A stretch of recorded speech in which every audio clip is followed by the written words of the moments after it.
மங்கள பட்டினில் மணக்கோலம் விவாகா வழங்கும் சுபமுகூர்த்த பட்டு சென்னை சில்க் டிநகர் வேளச்சேரி குரோம்பேட் மற்றும் திருவள்ளூர். பாஜகவிலிருந்து விலகிய நடிகை காயத்ரி ரகுராம் அதிமுக பொதுச் செயலாளர் எடப்பாடி பழனிசாமியை நேரில் சந்தித்து தன்னை அதிமுகவில் இணைத்துக் கொண்டார்.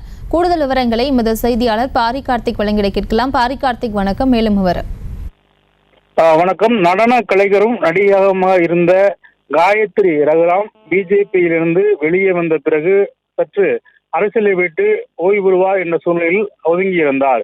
குறிப்பாக பிஜேபியின் கலை இலக்கிய பிரிவின் தலைவராக அவர் இருந்தார். தொடர்ச்சியாக தலைமை மீது கொண்ட முரண்பாட்டின் காரணமாக அவர் தற்காலிகமாக பிஜேபியை விட்டு நீக்கி வைப்பதாக பிஜேபி தமிழ்நாடு தலைமை அறிவித்தது. இந்நிலையில் அவர் சற்று காலம் ஓய்வு எடுத்த பின்னர் மீண்டும் நான் முழுமையாக பிஜேபி கட்சி விட்டு வெளியேறுகிறேன் என்ற ஒரு அறிவிப்பை செய்தார். தொடர்ச்சியாக பல்வேறு அரசியல் கூட்டங்களில் அவர் கலந்து கொண்டார்.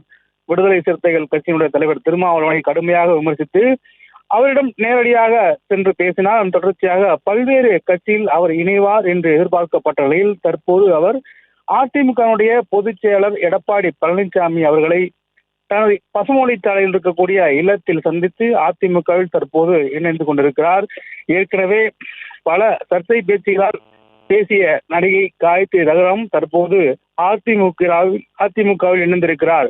தொடர்ச்சியாக அவர் அதிமுகவில் நீடிப்பார் என்று கூறப்படுகிறது. அதே போல அவர் பிஜேபி விட்டு வெளியே வந்த பிறகு எந்த கட்சியிலும் தன்னை இணைத்துக் கொள்ளாமல் சிறிது காலம் அரசியலிருந்து ஓய்வு பெறுவதாக அறிவித்தார். அதே நேரம் ஒரு சில நேரங்களில் சில கருத்துக்களையும் தொடர்ச்சியாக தனது நேர்காணல் வழியாக தொடர்ச்சியாக கூறி வந்தார். அதில் பிஜேபியுடனான முரண்பாடுகள் பற்றியெல்லாம் தொடர்ச்சியாக கூறி வந்த காயத்ரி ரகுராம் தற்போது பசுமை வழிச்சாலை இருக்கக்கூடிய அதிமுகவுடைய பொதுச் செயலர் எடப்பாடி பழனிசாமி அவர்களை சந்தித்து நேரடியாக அதிமுகவில் தன்னை இணைத்துக் கொண்டிருக்கிறார்.